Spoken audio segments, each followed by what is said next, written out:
Si vous pensiez que nous avions atteint l'horreur, non, le paroxysme de l'horreur, voici avec Pierre-Emmanuel Larrey. Oui, oui. Attention. Attendez, j'ai une blague. Qu'est-ce que c'est Nagui qui fait... Bah, un chien. C'est un Égyptien. Putain, vous l'avez.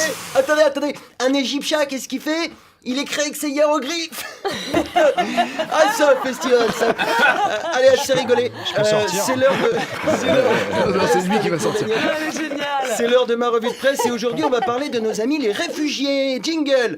Le camping c'est très très bien. On peut jouer à la pétanque en faisant des barbecues et en plus c'est pratique parce que c'est juste à côté de la station de métro. Alors le samedi soir avec le vomi des fêtards, il y a du rap de dessert. Wouh! Ils sont des milliers à avoir décidé de prolonger un peu leurs vacances en dressant leur tente directement sous le métro parisien. C'est à croire que la ligne 2, elle fait Porte Dauphine Damas. Alors évidemment pour eux, l'intégration est très difficile. Ils parlent à peine français. Il y a des Syriens, des Érythréens et des CRS. Non, sans rire, les conditions de vie sont très difficiles. Certains ont sombré dans l'alcool, dans la violence, mais on va pas parler que des CRS non plus. En 2 mois, Manuel Valls a viré 3 fois tous les réfugiés de leur campement de fortune, mais évidemment, ils reviennent, puisqu'ils n'ont nulle part où aller. C'est l'inconvénient d'exister, il faut forcément être à un endroit.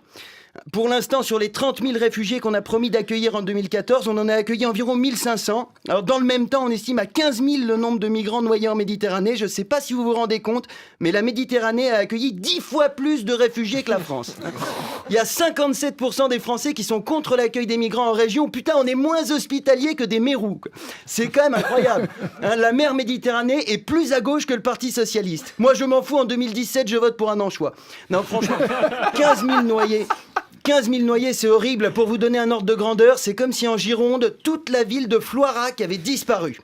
Bon, c'est peut-être pas un très bon exemple, puisque pour la plupart d'entre nous, la ville de Floirac n'a jamais existé. Mais quand même, c'est incroyable. On dépense des centaines de millions d'euros pour bombarder la Syrie. On n'est pas foutu de payer une chambre de Formule 1 aux survivants. En même temps, ils sont pas très malins non plus, les Syriens. On les bombarde, ils viennent se réfugier chez nous. C'est comme si tu te faisais violer dans la rue et quand ton agresseur a fini, tu remontes ton slip, tu dis « Attends, je viens de me faire violer, je peux dormir chez toi ?» Alors je caricature. Dans les rangs des réfugiés, il n'y a pas que des Syriens, mais qu'on soit bien d'accord, les Érythréens, ils viennent pas en France pour voir la Tour Eiffel. S'ils veulent admirer une structure métallique, ils ont qu'à lever un bras et regarder leur prothèse. L'Érythrée, ça n'est pas Disneyland. Là-bas, le service militaire, ça dure de 17 à 40 ans. Mais heureusement, tu peux avoir une dérogation pour terminer plus vite, en mourant.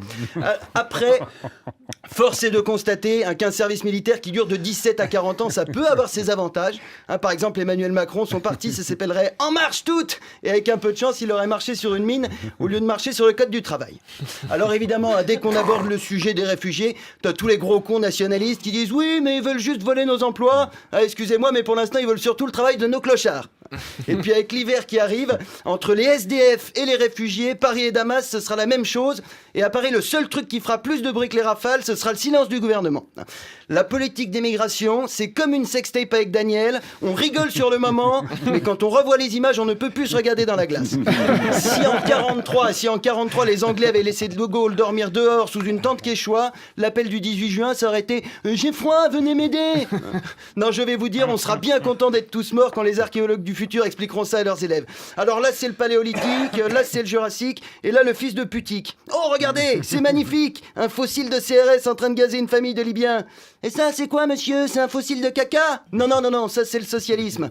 Merci de m'avoir écouté. France Inter, la bande originale avec Nagui.